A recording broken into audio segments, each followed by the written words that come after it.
महाराष्ट्र के राज्यपाल भगत सिंह कोश्यारी के एक बयान से बवाल पैदा हो गया है। बकौल भगत सिंह कोश्यारी, अगर मुंबई ठाणे से गुजराती और राजस्थानी निकल गए तो यह आर्थिक नब्ज नहीं रहेगा देश का और यहां पैसे खत्म हो जाएंगे, यानी कि महाराष्ट्र एक तरह से कंगाल हो जाएगा। दोस्तों, उन्होंने बयान क्या दिया वो मैं आपको दिखाने वाला हूं, मगर आपको ये बात समझनी पड़ेगी। भगत सिंह कोश्यारी भारतीय जनता पार्टी नेता हैं और आरएसएस से जुड़े हुए हैं, बहुत ही कट्टर संघी माने जाते हैं।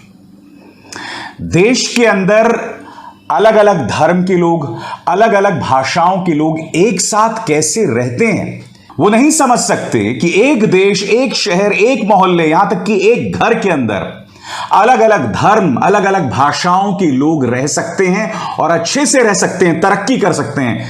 जिसकी एक मिसाल मुंबई है, महाराष्ट्र है। सबसे पहले मैं आपको बतलाना चाहूंगा उन्होंने कहा क्या है, क्योंकि इस पर बवाल हो गया है।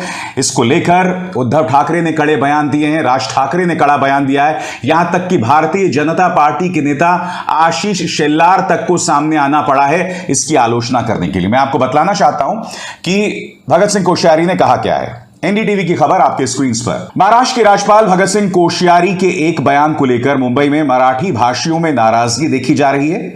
एक समारोह में राज्यपाल ने कहा, मुंबई और ठाणे से अगर गुजराती और राजस्थानी को निकाल दो तो यहां पैसा बचेगा ही नहीं। यह राजधानी जो आर्थिक राजधानी कहलाती है वो कहलाएगी ही नहीं। राज्यपाल भगत सिंह कोश्यारी ने एक समारोह में कहा कि कभी कभी मैं यहां लोगों से कहता हूं कि महाराष्ट्र में, विशेषकर मुंबई ठाणे, यहां से गुजरातियों को निकाल दो और राजस्थानियों को निकाल दो तो तुम्हारे यहां कोई पैसा बचेगा ही नहीं।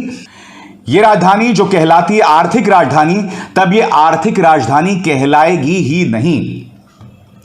मैं मुंबई में रहा हूं दोस्तों, और मुंबई की खूबसूरती को मैं पहचानता हूं।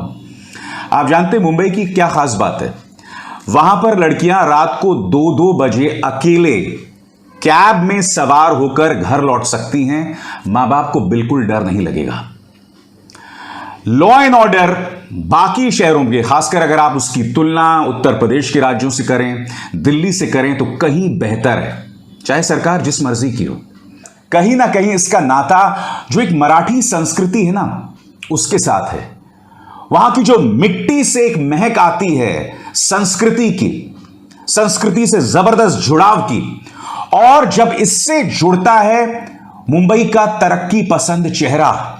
आखिर क्या वजह है कि उत्तर प्रदेश, बिहार, देश के अलग अलग राज्यों से गरीब आकर अपनी रोजी रोटी यहां कमाता है? मैं जानता हूं कि मुंबई का एक और चेहरा है जहां राज ठाकरे और पुरानी शिवसेना जो है वो उत्तर प्रदेश और बिहार से आने वाले लोगों पर हमला करते हैं। ये उनकी राजनीति का हिस्सा है।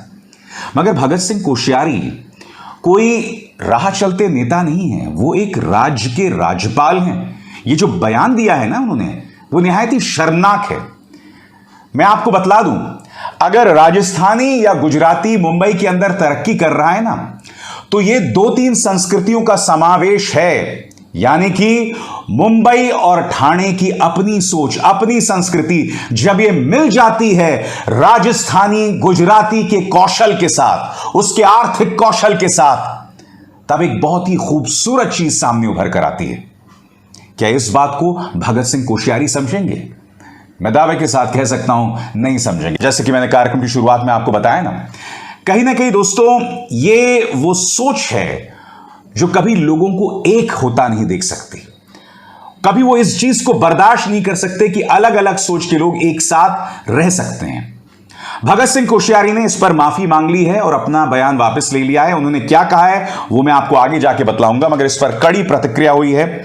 उद्धव ठाकरे ने क्या कहा है आपके स्क्रीन पर। उद्धव ठाकरे ने पूछा, उन्हें घर कब भेजा जाएगा? पूर्व मुख्यमंत्री और शिवसेना प्रमुख उद्धव ठाकरे ने राज्यपाल के बयान को मराठी लोगों का अपमान बताया है। ठाकरे ने कहा है कि राज्यपाल के बयान ने मराठी मानुषों की भावनाओं को ठेस पहुंचाई है। मुंबई और ठाणे में निगम चुनाव होने जा रहे हैं और कोश्यारी राज्यपाल की कुर्सी पर बैठे हैं। वो समुदायों को बांटने की कोशिश कर रहे हैं। सवाल ये कि उन्हें घर कब वापस भेजा जाएगा? अब राज ठाकरे भी पीछे नहीं है। राज ठाकरे ने क्या बयान दिया आपकी स्क्रीन पर। मनसे प्रमुख राज ठाकरे ने भी राज्यपाल के बयान को लेकर कड़ा विरोध जतलाया है। उन्होंने कहा है, मराठी आदमी को मूर्ख मत बनाओ।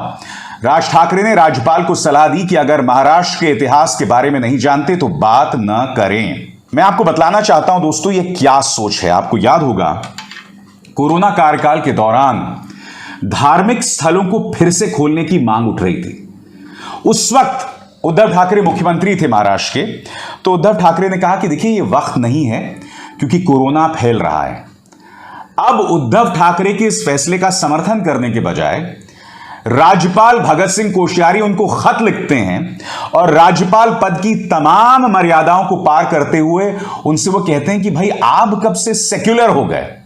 उन्होंने कहा क्या था दोस्तों, वो मामला क्या था, मैं आपको बतलाना चाहता हूं। गौरतलब है कि 2 वर्ष पहले अक्टूबर 2020 में महाराष्ट्र के राज्यपाल भगत सिंह कोश्यारी ने मुख्यमंत्री उद्धव ठाकरे को धार्मिक स्थल खोलने को लेकर एक पत्र लिखा था।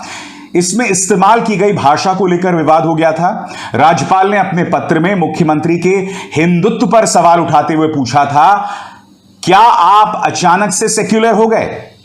अब इस पर मुख्यमंत्री कार्यालय ने करारा जवाब दिया था। उद्धव ठाकरे ने क्या कहा था वो भी देखिए। उद्धव ठाकरे ने कहा था कि पत्र में मेरे हिंदुत्व का उल्लेख करना गलत है। हिंदुत्व के लिए मुझे आपके सर्टिफिकेट की जरूरत नहीं है। जाहिर सी बात है दोस्तों, ये बवाल हो गया है, भारतीय जनता पार्टी के लिए जबरदस्त शर्मिंदगी का सबब है। अब राज्यपाल ने अपना बयान जो है वो वापस ले लिया है। उन्होंने क्या कहा है वो भी आपके स्क्रीन पर। महाराष्ट्र के राज्यपाल भगत सिंह कोश्यारी के गुजराती राजस्थानी वाले बयान ने तूल पकड़ लिया है, जिसके बाद उन्होंने अपना बयान वापस ले लिया है। उन्होंने कहा कि राजस्थानी समाज के कार्यक्रम में मैंने जो बयान दिया था, मेरा मराठी लोगों को कम आंकने का कोई इरादा नहीं था। मैंने केवल गुजराती और राजस्थानी लोगों द्वारा व्यापार में किए गए योगदान की बात की। यही तो मैं पूछना चाहता हूं आपसे सर, आखिर क्या वजह है कि लोगों को बांटे बगैर ये बयान नहीं दिए जा सकते? क्यों गुजरातियों और राजस्थानियों को मराठियों के मुकाबले में खड़े करना और यह कहना कि अगर ये ना होते तो मुंबई महाराष्ट्र कंगाल होता? क्यों?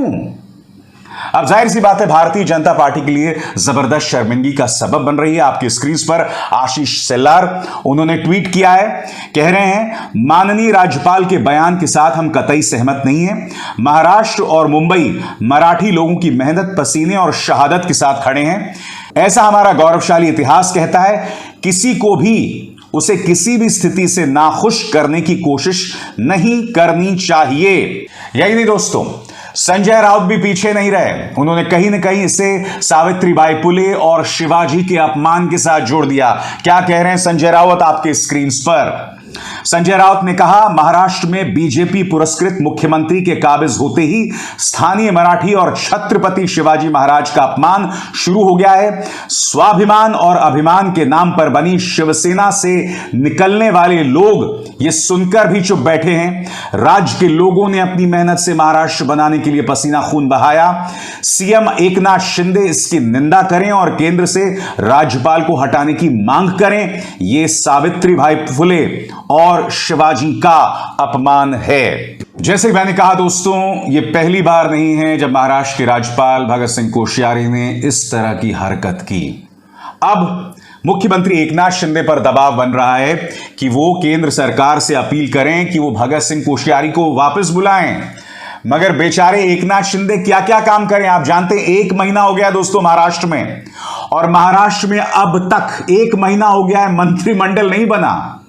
महाराष्ट्र में इस वक्त सिर्फ 2 मंत्री हैं, सिर्फ 2 चेहरे हैं, मुख्यमंत्री एकनाथ शिंदे और deputy chief minister Devendra Fadnavis. Devendra Fadnavis ने बार बार यह प्रमाणित किया है कि एकनाथ शिंदे पर उनका पूरा नियंत्रण है। कई तस्वीरें सामने उभर कर आ रही हैं जहां एक तरह से वो ये फैसला कर रहे हैं कि एकनाथ शिंदे क्या कहें। अब तक मंत्रिमंडल भी जगह में नहीं है, बात यहां नहीं रुकती है। एकनाथ शिंदे को बार बार दिल्ली जाना पड़ रहा है।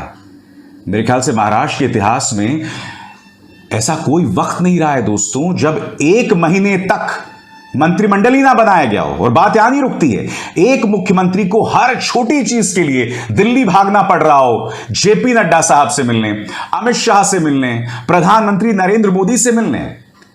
तो देखिए, आपने ईडी के डराने धमकाने से सरकार तो बना ली, मगर अब क्या, 1 महीना हो गया है और मंत्रिमंडल अपनी जगह में नहीं है। ऊपर से भगत सिंह कोश्यारी इस तरह के बयान दे रहे हैं। बहरहाल महाराष्ट्र की सियासत अभी खत्म नहीं हुई दोस्तों। आने वाले दिनों में और भी दिलचस्प मामले सामने उभर कर आने वाले हैं और उस पर निगाह हमारी लगातार बनी रहेगी। अभिसार शर्मा को दीजिए इजाजत।